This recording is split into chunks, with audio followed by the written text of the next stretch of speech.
नमस्कार। प्रारब्ध पर आप सभी का स्वागत। मैं उनीश। चैनल आपने सब्सक्राइब किया है, इसके लिए आपको बहुत धन्यवाद। हर वीडियोस को आप लाइक कर रहे हैं, थोड़े लाइक की संख्या और बढ़ा दीजिए, शेयर कीजिए और बेल आइकन अगर दबा लेंगे तो किसी भी अपलोड की सबसे पहले सूचना आपको जाएगी। हमारे साथ हैं बाबा रामदास जी। बाबा जी बहुत बहुत स्वागत, नमस्कार। जय हो, जय श्री राम, हर हर महादेव। हर हर महादेव। बाबा जी, अपने मोदी जी को रोकिए, बहुत का ज्यादा आप करेंगे? दिक्कत कर रहे हैं। आपके नरेंद्र मोदी जी 75 साल का हैप्पी बर्थडे उन्होंने कल मनाया, दुनिया भर ने उनको बधाई दी। लेकिन आप बताइए कि कुछ गरीबों को वो जीने नहीं दे रहे हैं, जो मोदी विरोध का चूरन बेच के 2-4 पैसे कमा पा रहे हैं, या कांग्रेसी इकोसिस्टम के खातों से कुछ पैसा उनके पास आ जा रहा है।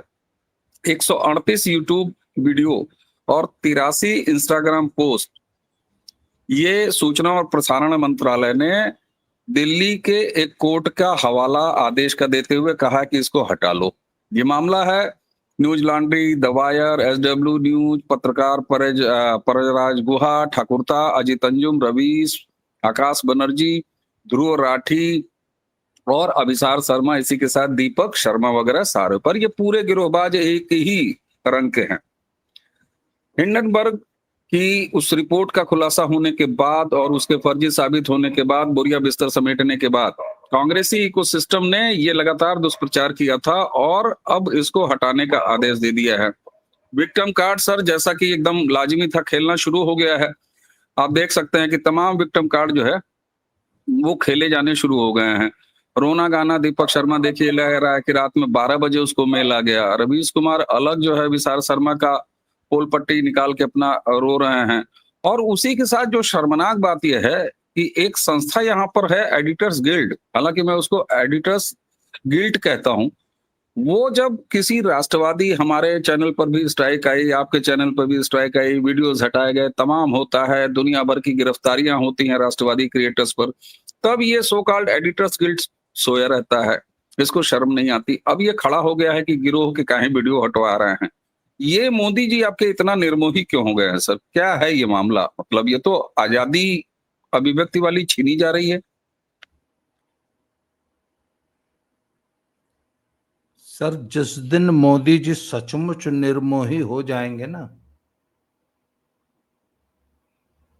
उस दिन इनमें से कोई सड़क पे दिखाई नहीं देगा।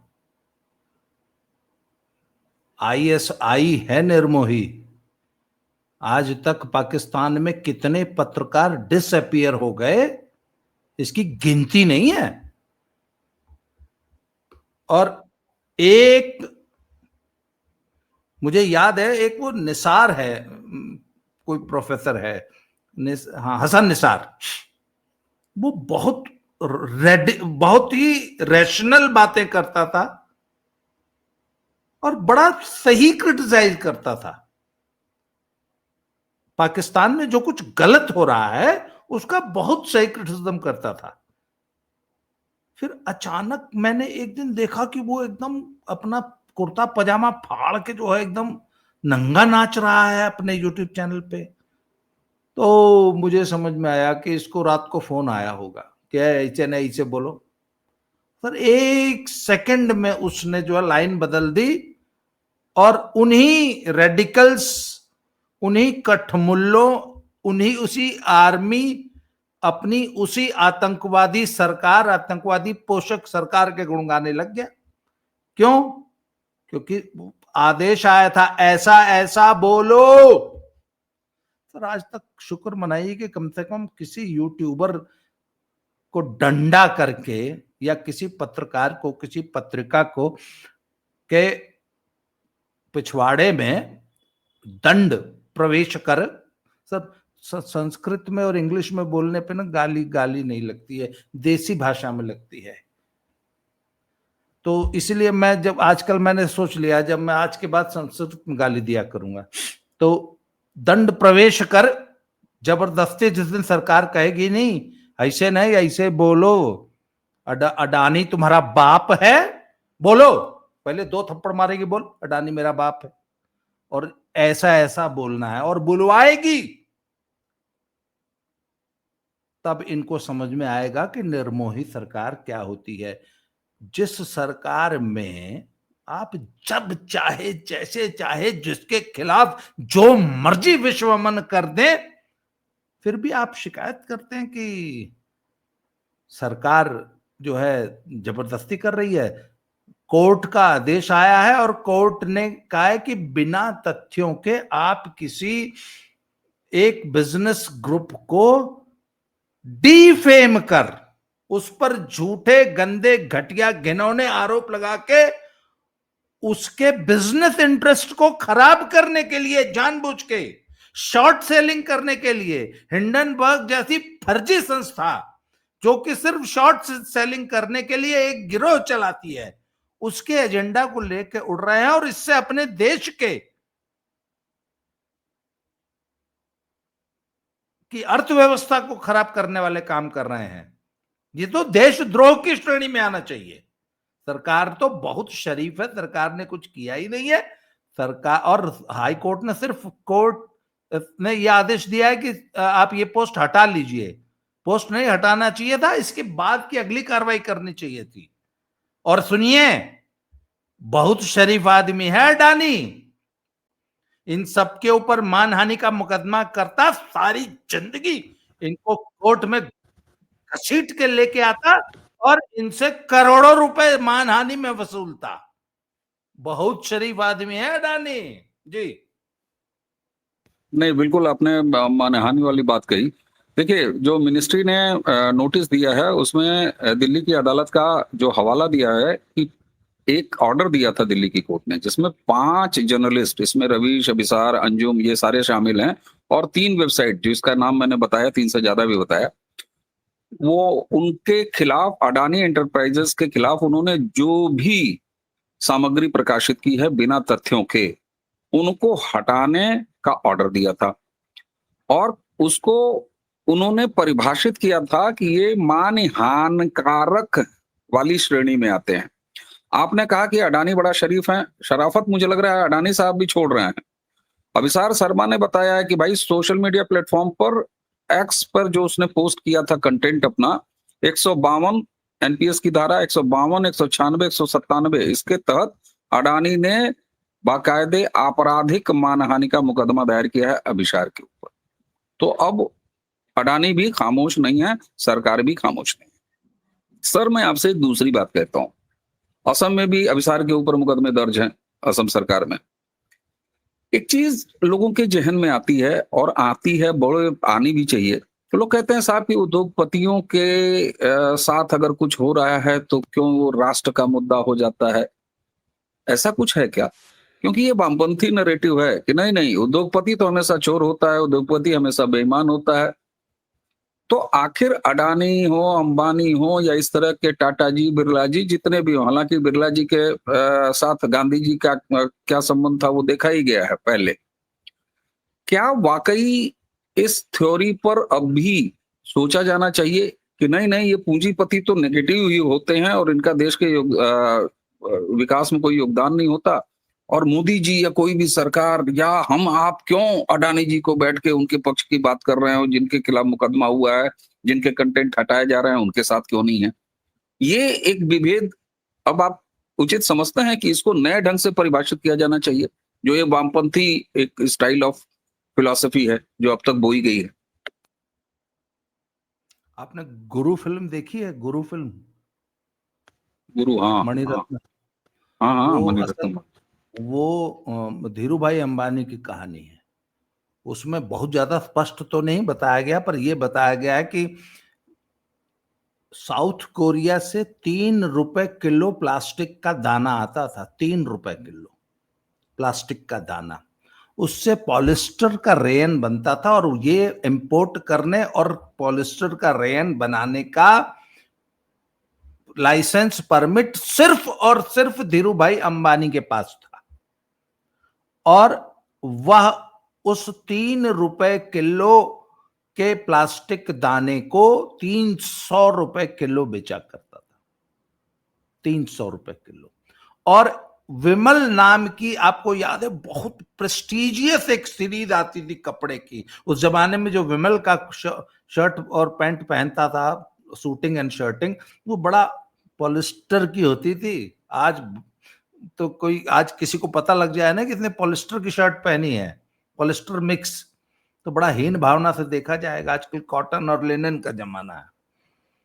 तो सर, और उस आदमी को अकेले पूरे भारत में सिर्फ धीरूभाई अंबानी को इंदिरा गांधी ने पॉलिस्टर का रेयन मतलब धागा बनाने का लाइसेंस दिया था, और उस एक लाइसेंस पे उसने 8 बनाई थी फैक्ट्रियां, 7 उसकी इलीगल थी। उस जमाने में कोई भी इंडस्ट्री लगाने का आदेश ही नहीं था।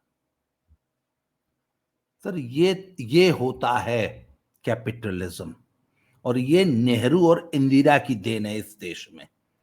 राहुल गांधी के अब्बू जो है ना, इनके जमाने तक टेलीफोन की वेटिंग लिस्ट 25 साल थी, एलपीजी की वेटिंग लिस्ट 7 साल थी, और चेतक जो प्रिया और चेतक स्कूटर की वेटिंग लिस्ट 6 साल थी, और 3 से लेके 5,000 का स्कूटर आता था, उस पर 5,000 ब्लैक में राहुल गांधी के अब्बू बिकवाते थे इसी देश में। बहुत पुरानी बात नहीं है। और सुनिए, दिल्ली में अगर किसी बिजनेसमैन किसी बिजनेस हाउस को अर्जेंट में फोन लगवाना होता था, हाउ वाला घंटी वाला हिस्से वाला करके जो बजता था, 25,000 रुपए की रिश्वत लगती थी। उस वक्त एज अ कोच मेरी सैलरी 2,000 रुपए थी।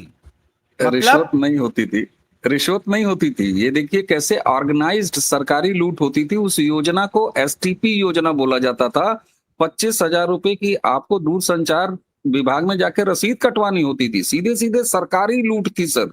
और फिर आपको अच्छा, ये आउट मुझे ऑफ ये नहीं टर्न पता था। टेलीफोन कनेक्शन उसके अलावा मेरे यहाँ घूस लगा था। लगती थी। सुनिए सुनिए, उसके अलावा मेरे घूस भी यहाँ लगती 25,000 रुपए दे के मुझे याद है, मेरे यहाँ 25,000 रुपए उसी स्कीम में लगी थी। आप सोचिए, क्योंकि ऐसी आवश्यकता थी कुछ जरा तमाम था पिताजी का कुछ अपना डिपार्टमेंटल चीजें भी। और हाँ, अच्छा, और ज्यादा पीछे क्यों जाते हैं? इसी देश में आज से मात्र 10 साल पहले 250 रुपए का 1 जीबी डाटा आता था। इसी सोनिया गांधी की सरकार में, मनमोहन सिंह की सरकार में। तो पूंजीवाद इसे कहते हैं। जरा पता तो लगाइए कि कौन लोग थे जो 250 रुपए का 1 जीबी बेच रहे थे। अब इतना सस्ता क्यों हो गया? मैंने आपने खूब भरवा रखा है वो वाला रिचार्ज। तो ये लोग जो आज अडानी अंबानी को गरिया रहे हैं, अडानी अंबानी को इस देश में पैदा किसने किया? इसका जवाब भी कोई मांगने वाला है? और सुनिए, ये जितने बड़े बड़े पत्रकार हैं सब अरबपति हैं। आज तक किसी पत्रकार ने अपनी संपत्ति घोषित की है? आज तक किसी पत्रकार पे आय से अधिक संपत्ति का मुकदमा चला है? पत्रकार लोग सरकारें बनवाया करते थे। नीरा राडिया टेप्स भूल गए हैं लोग, और ये पत्रकार बोल रहे हैं कि आज अभिव्यक्ति की स्वतंत्रता नहीं है। प्रेस्टिट्यूट नाम देना पड़ गया। जी सॉरी। बिल्कुल। आपको एक मैं अपना निजी अनुभव बताता हूँ। Ground breaking ceremony invest UP वाला उत्तर प्रदेश में होगा। प्रधानमंत्री जी आए थे। प्रधानमंत्री जी मंच से जो बोले, और सामने तमाम उद्योगपति वहां पर थे। महिंद्रा जी थे, मतलब नाम क्या गिनाऊं, दुनिया भर के जितने थे भारत के। प्रधानमंत्री जी ने एक बहुत महत्वपूर्ण बात कही बाबा जी। उन्होंने कहा कि इस देश में उद्योगपतियों को हिकारत के भाव से देखने का एक चलन बनाया गया। उनके साथ फोटो सार्वजनिक नहीं की जाती, जबकि प्राइवेट कमरों में, प्राइवेट मीटिंग्स में उनके साथ खूब मिला जाता है, दुनिया के काम किए जाते हैं। और उन्होंने कहा कि मैं ऐसा व्यक्ति हूं जो उद्योगपतियों के साथ फोटो खिंचाता हूं, उसको बाहर शेयर करता हूं, शेयर होने दे देता हूं। और उन्होंने कहा कि ये कर्मयोगी है। सवाल ये होता है कि उद्योगपतियों को खुद आज वो कहते हैं कि 1 रुपए पे आपने जो है अडानी को जमीन दे दी, और ये तो सोशल मीडिया का समय सर निकल के आ गया कि आपने तो 10 पैसे में दिया है अडानी को जमीन जब आपकी सरकार रही है। राहुल गांधी पूरी तरह वामपंथी एजेंडा चला क्यों रहे हैं, और ये फ्रॉड कांग्रेस कब तक चली करेगी? और इकोसिस्टम जो है वो उनके पैसों पर पल के मनी ट्रेल तक निकल के आई है। विसार पर तो असम में जो मुकदमा है उसमें मनी ट्रेल निकल के आई है, कैसे पैसे लिए गए हैं। सवाल एक चीज और उठता है सर, ये जो नेपाल में हो रही जनजय की क्रांति की बात कहते हैं कि यही भारत में दोहराया जाएगा, तो आपने कहा कि ये अरबपति हैं सारे पत्रकार, कायदे से इनके ये नहीं खदेड़े जाएंगे भाई भतीजावाद वाले, जब खदेड़े जाएंगे, क्योंकि भारत में कम से कम जो सरकार 2014 से चल रही है उसमें तो ये माहौल है नहीं करप्शन का, भाई भतीजावाद और परिवारवाद का। ये आखिर दोगलापन क्या है और इस दोगलेपन को कब तक परोसा जाएगा? और एक चीज और, ये परोस तो रहे हैं, जनता पर कोई असर भी आप देख रहे हैं? सर एक तो आपने जो कहा ना वामपंथी एजेंडा, तो इसको मैं वामपंथी नहीं, ये कांग्रेसी एजेंडा है सर, ये नेहरूवियन एजेंडा, ये नेहरू की पॉलिसी थी। उद्योगपति को, पूंजीपति को, कैपिटलिस्ट को गाली देना, ये वामपंथियों से भी ज्यादा नेहरू ने काम किया है। नेहरू ही वो आदमी था ना जो कहता था कि why should a country have 10 brands of toothpaste. एक टूथपेस्ट, पूरे देश में एक ही टूथपेस्ट होना चाहिए, उसकी मोनोपोली होनी चाहिए। Why should my countrymen ride scooter? Scooter पे क्यों चलना चाहिए, साइकिल पे चलो ना। ये नेहरू की ही तो विजन थी। वो बताया जाता है कि आदित्य बिरला जो ग्रुप था, उन्होंने एक शायद हिंडाल्को या ऐसी कोई एक बहुत बड़ा एक उद्योग लगाया, और उस उद्योग को लगाने में वही पहला और अंतिम था हिंडाल्को, उसके बाद कुछ लगाया नहीं बंदे ने। उस दिन उन्होंने कान पकड़ लिया कि आज के बाद इंडिया में कोई इंडस्ट्री नहीं लगाऊंगा।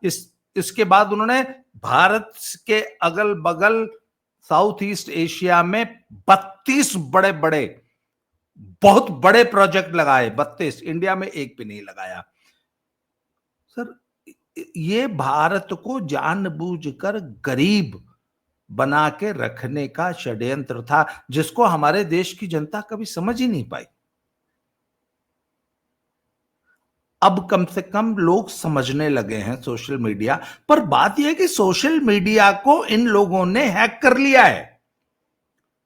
सर एक चीज बताइए, आप एक भी राइट विंग यूट्यूबर इन्फ्लुएंसर बता दीजिए जिसको 1 रुपए की भी आज तक फंडिंग मिली हो, 1 रुपए की, किसी पॉलिटिकल पार्टी ने, किसी एनजीओ ने, किसी डीप स्टेट ने, किसी ने, आप बता दीजिए। हम लोग जो कुछ करते हैं अपने बल पे, अपनी बदौलत करते हैं, और धारा के विपरीत तैर के करते हैं। और ये जितने लोगों का नाम दिया गया है, इनको चाइना से, जॉर्ज सोरोस से, अमेरिका से, आईएसआई से, कांग्रेस पार्टी से, लालू की पार्टी से और अखिलेश की पार्टी से, किस पार्टी से फंडिंग ये नहीं लेते? आम आदमी पार्टी से मैं दावे से कहता हूं कि एक भी right wing influencer, YouTuber, content creator पे 1 रुपए का आप बता दीजिए कि उसको 1 रुपए की फंडिंग आज तक किसी ने दी हो। हाँ। सर मैं एक चीज ऐड कर देता हूँ। राहुल गांधी की कथित भारत जोड़ो यात्रा जब चल रही थी तो उसमें जो ट्रक चल रहे थे उनके बकाये किराए नहीं दिए थे कांग्रेस ने, तो वो सब धरना दिए थे। उसी के साथ 2 दर्जन से अधिक ऐसे यूट्यूबर्स जिनको हायर किया गया था और जिनको पैसे नहीं दिए थे राहुल गांधी और कांग्रेस ने, वो भी वहीं पहुंचे थे धरना देने के लिए। तो साफ है सर, चला हुआ है, वीडियो है। अच्छा, इसके अलावा मैं नाम नहीं लेना चाहता, एक चैनल है जो कि 2014 से लेके आज तक उसने हर एक चुनाव बीजेपी को हरवाया है। जब 44 सीट आई थी तब भी वो 200-250 सीट दे रहा था कांग्रेस को, और जब 52-54 सीट आई तब भी वो 200-250 सीट दे रहा था, वो पूरा का पूरा चैनल मिलके। सर आज, अच्छा एक मिनट, हाँ मेरा एक आकलन एक बार गलत हो गया, एक बार, आज तक सर मैं शर्म से गड़ गया, मुझे लगा कि मैं डूब के मर जाऊं कहीं। मैंने कहा मैं क्या मुंह दिखाऊंगा पब्लिक को। खैर हालांकि उसमें समझ में आया कि उसमें भी सैबोटेज थी, हम लोग का आकलन गलत नहीं था, हमारा आकलन एकदम सही था। हमारे ही लोगों ने सैबोटेज किया था वो चुनाव जो है, जानबूझ के जो है उसकी गहराई में नहीं जाते। सर ये कितनी बेशर्मी से, अच्छा अरे बाप रे बाप, एक बार हरियाणा वाले चुनाव में देख लीजिए 70 सीट आ रही थी शुरू में, मैं तो कई बार मेरे को वो सबसे एंटरटेनिंग प्रोग्राम लगता है यूट्यूब का, 4-5 घंटे का, बाय गॉड मूड फ्रेश हो जाता है। जब सुबह काउंटिंग शुरू हुई, अरे बाप रे बाप, ऐसा तो हमने लाल गुलाल वाला पिछवाड़े पे लाल गुलाल पोत के मुंह में आगे कुर्ता दबा के नाच ही नहीं देखा मैंने। लगे सब नाचने, 70 सीट आ रही है, या कर देंगे वाह कर देंगे। ए भैया 10:30 बजते बजते बाजी पलट गई, 11 बजे सब गायब। सब गायब नहीं, एक चीज बताएं, आप कह रहे हैं जो इंटरटेनमेंट वैल्यू है उसकी, हम भी कभी कभी जाते हैं ऑफ सीजन, जब कॉमेडी देखने का मन करता है तो रवीश कुमार के ये जहां पैनल पे होते जाते हैं। मजे की बात देखिए, जनता क्या मजा लेती है, उसके नीचे आप कमेंट देखेंगे, सालों पुराना वीडियो, नीचे कमेंट कौन कौन यहाँ पर हंसने और मजा लेने के लिए आया है, ऐसे ऐसे कमेंट मिलते हैं, और पता चला वो 3 घंटे 4 घंटे 1 दिन 2 दिन पहले कमेंट होते हैं। तारीख देखे कि आज तक लोग इसको देख के मजा लेते हैं। आज मैंने कहा ना, 2 घंटे 1 दिन 4 दिन पहले पुराने कमेंट होते हैं कि कौन कौन यहाँ पर मजा लेने आया है। निश्चित तौर पर इंटरटेनमेंट वैल्यू ही है। बिल्कुल सही बात है। और दर्शकों जी, एक मिनट, जितने लोगों को ये अडानी का वीडियो हटाने के लिए बोला गया, तुम्हारी क्रेडिबिलिटी है कि इस समाज में तुमने आज तक, मतलब आपकी कोई अकाउंटेबिलिटी है, आप जनता के प्रति जिम्मेवार हैं कि आपके आकलन, अच्छा सर हमारा तो एक आंकलन गलत हुआ है, बाकी तो हमारे सारे सही है। 2019 के महागठबंधन जब यूपी का हुआ था तो भाजपा के पदाधिकारी बोल रहे थे 25 सीट आएगी, जब मैंने कहा था 65 आएगी तो लोग हंसते थे। आप उस मीटिंग में शामिल। बिल्कुल बिल्कुल सर, देखिए ऐसा है ना, ये बिना जमीन के लोग और पेड एजेंडा चलाने वाले लोग, जो सुपारी जर्नलिज्म करने वाले लोग, ये कभी इस तरह की चीजें दे ही नहीं सकते धरातल पर। और इसीलिए दर्शकों मैं बताऊं, आपके मन में भी अगर ये वामपंथी चूरन जो पिलाया गया है नेहरू के सत्ताई छायावाद में कि नहीं साहब पूंजीवादी हमेशा मतलब विरोध करना चाहिए और सेठ तो चोरी ही होता, क्या बात करते हैं।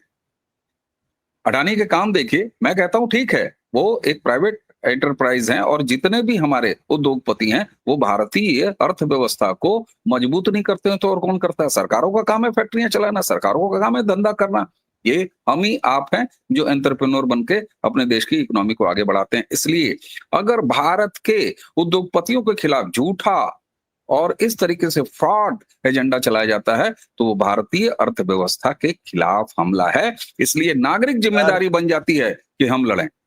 ये सीधे सीधे देशद्रोह है, द्रोह है, बिल्कुल। तुम देश को अमेरिकन पूंजीपतियों और चाइनीज पूंजीपतियों के हाथ बेच रहे हो। अच्छा मुझे एक बात बताइए, किसी भी बड़े बिग टिकट प्रोजेक्ट पर, किसी भी बड़े इंफ्रास्ट्रक्चर प्रोजेक्ट पे ये अड़ंगा लगाने पहुंच जाते हैं।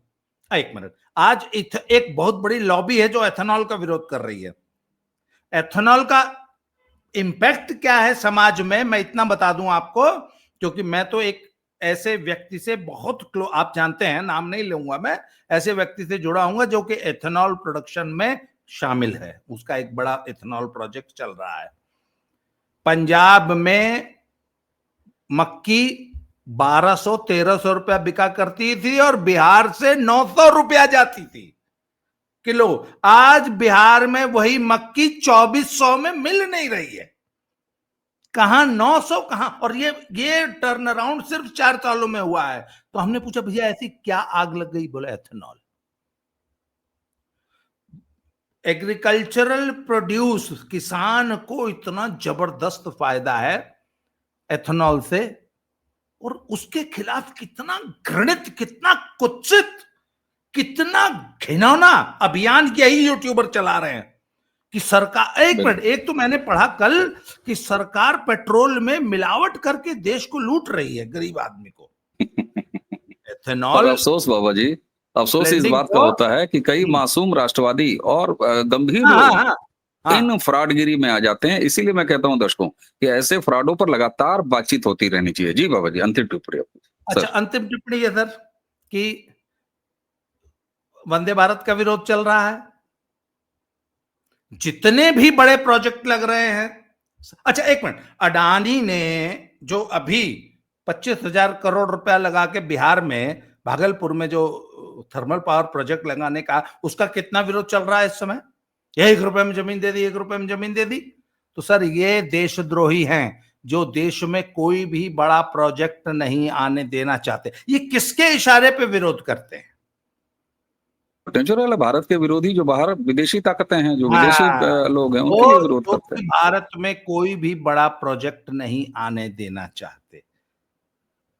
वो जो कि अच्छा, वो चाहते हैं कि अडानी जो है, अडानी अंबानी और हमारे देश के जितने भी इंडस्ट्रियलिस्ट हैं, वो हाथ में कटोरा लेके वो सब दिवालिया हो जाएं, भीख मांगते फिरें, तब इनके कलेजे को ठंडक पहुंचेगी। शेयर मार्केट क्रैश कर जाए, इकोनॉमी एकदम डूब जाए। मतलब राहुल गांधी जब कहता है कि इंडियन इकोनॉमी इज डेड, तो वो राहुल गांधी बोल रहा था, आप बताइए, या अमेरिका का एक पूंजीपति बोल रहा था? बिल्कुल सर, इसमें शक की कोई बात ही नहीं है। भारत के टुकड़े हों, भारत की बर्बादी हो, भारत की इकोनॉमिक ग्रोथ रुक जाए, ये बिल्कुल। किसी भारतीय का काम हो सकता है। इसीलिए राहुल गांधी को सुप्रीम कोर्ट भी कहती है, एक भारतीय कभी ऐसा नहीं कर सकता, सच्चे भारतीय बनो। या तो दर्शकों, इसीलिए ऐसे हर एक एजेंडे को नंगा करना बेहद जरूरी है, और आप सबसे भी अपील है कि ऐसे कंटेंट को चाहे किसी भी राष्ट्रवादी चैनल पर हो, उनको ज्यादा से ज्यादा लोगों तक बढ़ाइए, क्योंकि इनके फ्रॉड बार बार कहीं ना कहीं हमारे जो सभ्य लोग हैं, हमारे जो भारतीय हैं, जो हमारे जनता है, जो दर्शक हैं, वो भी कंफ्यूज होते हैं, एक आम आदमी भी कंफ्यूज होता है। और भारत की प्रगति के दुश्मनों को इस तरीके से भारत को कंफ्यूज नहीं करने दिया जाना चाहिए। बाबा जी, आपने हमें समय दिया, आपका बहुत बहुत धन्यवाद। दर्शकों, इसी के साथ हमें और बाबा जी दोनों को आज्ञा दीजिए। चैनल आपने सब्सक्राइब किया है, लाइक करते रहिए और वीडियो को शेयर करते रहिए, बेल आइकन जरूर दबा लीजिए। एक बार फिर बाबा जी को धन्यवाद, हम दोनों को दीजिए आज्ञा। नमस्कार, प्रणाम, जय जय श्री राम।